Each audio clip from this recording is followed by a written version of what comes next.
Hello and welcome back to SHRM Session 9 Part 1. In this session, we will focus on training and development.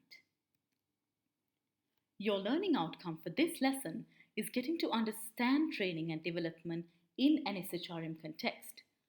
By the end of this session, you will be able to get an understanding of training and development, its impact on HRM, training and development in context, and trends in training and development. Let's first look at some definitions of training and development.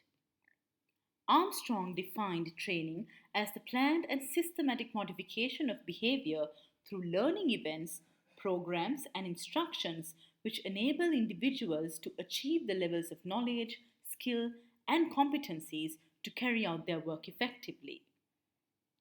Armstrong defined development as the growth or realization of a person's ability and potential through the provision of learning and educational experiences.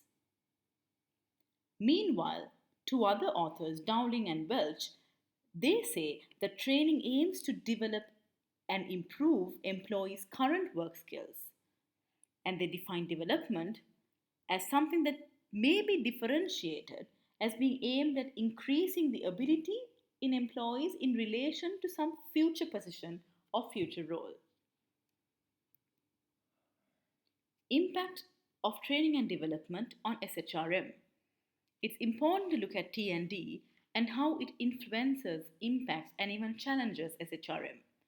Looking at the bigger picture, there are many contextual factors to consider, such as the typical level of educational attainment across the population or the country, the state and governmental influences that shape the education and the vocational system, and at a macro level, a key contextual factor is the state of the global economy, which is the context that helps organizations as they strive to operate, recruit, and manage staff internationally.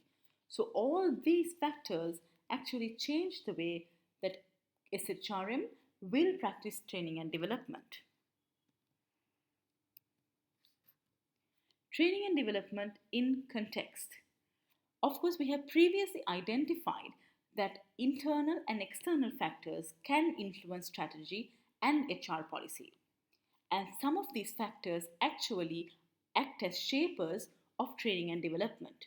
These are culture, it can be organizational culture, and also it can be national culture, and it can be ownership.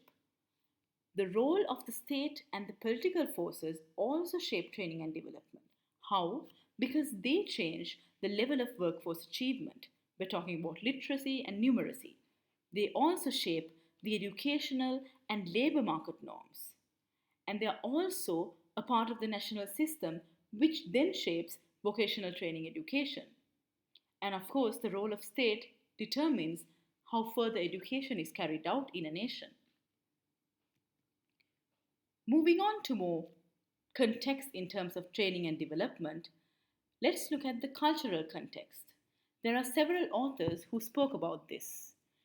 Aiken went on to say that cultures where there is heavy emphasis on performance and excellence and quality, there we see larger budgets for training and development.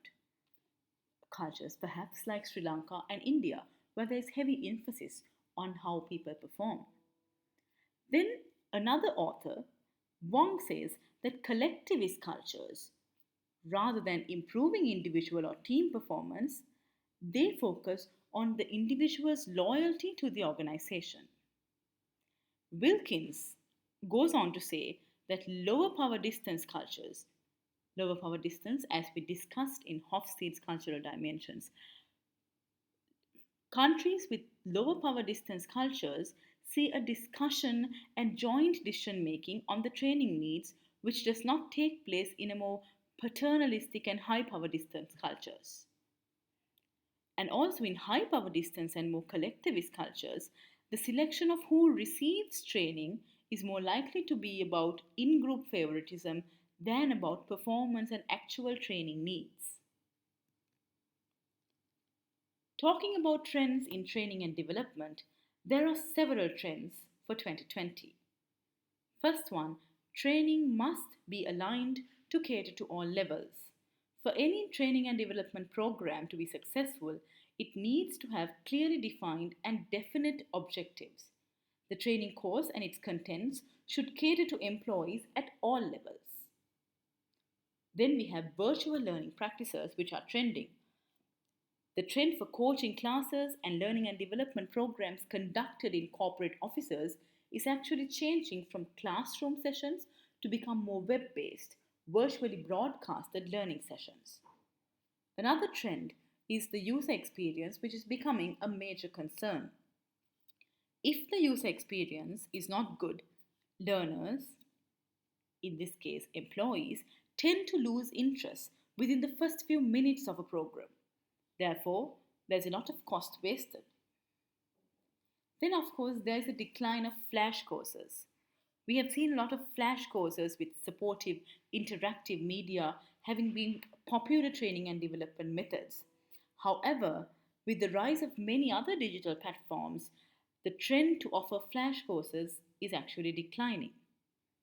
This leads us to the next trend, more real time solutions. As employees' learning approach changes, managers and employers get a chance to create more real time learning and development solutions. This allows employers to assist their subordinates in getting quicker feedback to work scenarios. Then we see another trend that professional and private lines are blurring.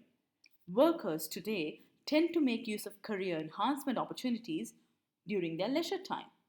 This means that we'll see more and more people going through training programs, maybe on the train, in coffee shops, or even at home. And the last, and perhaps the most important trend of all, is the mobile devices and their power. The most commonly used on the go approach to learning is learning via mobile devices. So, in the future, we can expect a lot of training and development courses that will be easily accessible through mobile devices.